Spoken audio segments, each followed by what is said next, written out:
Hi, my name is Necia Wilden. I'm a food editor and writer with the Australian newspaper based in Melbourne. Well, I'm a bit of an old school journalist in that I got a cadetship. I didn't really get a university degree. I went straight into journalism pretty much after school and did my cadetship in Adelaide with a newspaper called The Advertiser. This time round, this is my second stint with the Australian, this time round about 9 years. I've always been interested in food and cooking and food writing. So I guess it was just a natural progression when I became a journalist to go into that area, which I've always really enjoyed. And I was fortunate in that, of course, the demand for food journalism increased around that time as well, so it was good timing.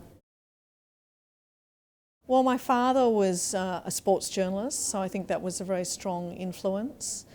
And also, I guess I was good at English and I loved reading. I liked writing. I guess that was the main reasons, yes. And I liked newspapers. I've always really loved newspapers. We'd like to think it has a big impact. Certainly the reaction from the industry this year was stronger than it ever has been before, which is great because it means that we do have influence. We've now been doing Hot 50 for 5 years, and it is the only national restaurant list published by a newspaper.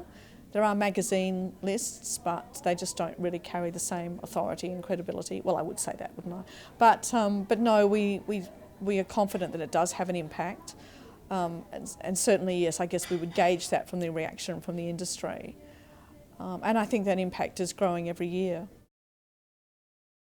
I mean, I know that the restaurants say that, that being on the list carries a lot of prestige and a lot of kudos, and that people will actually keep that list and refer to it in the months to come. So it's not just something they look at and then throw away. It's a keeper. They'll refer to it when they're going interstate or whether they want to eat locally. So it's a list they can depend on. It's a national list, so we look at restaurants all around Australia, and my colleague John McLean travels interstate once a fortnight minimum looking at restaurants. So I guess we start seriously looking at restaurants for our list about 6 months in advance, and then the pace becomes more intense as it gets closer to our deadline. But over the year we visited about 1,000 restaurants between us.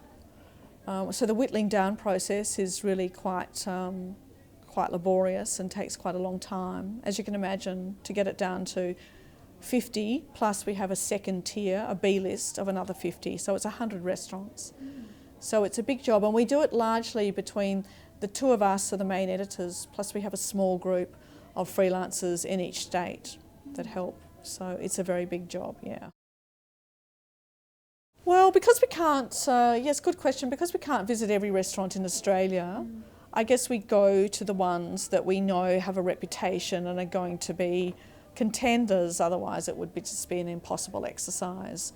And John is the restaurant reviewer for the Australian, so he knows what he's talking about and he knows which restaurants are going to be, good contenders, I guess. And then there's, of course, lots of new openings. There's always restaurants opening all the time. And we follow chefs who have reputations and restaurateurs who have reputations. So I guess it's a matter of being very plugged into the scene and knowing what's going on and being connected to the industry.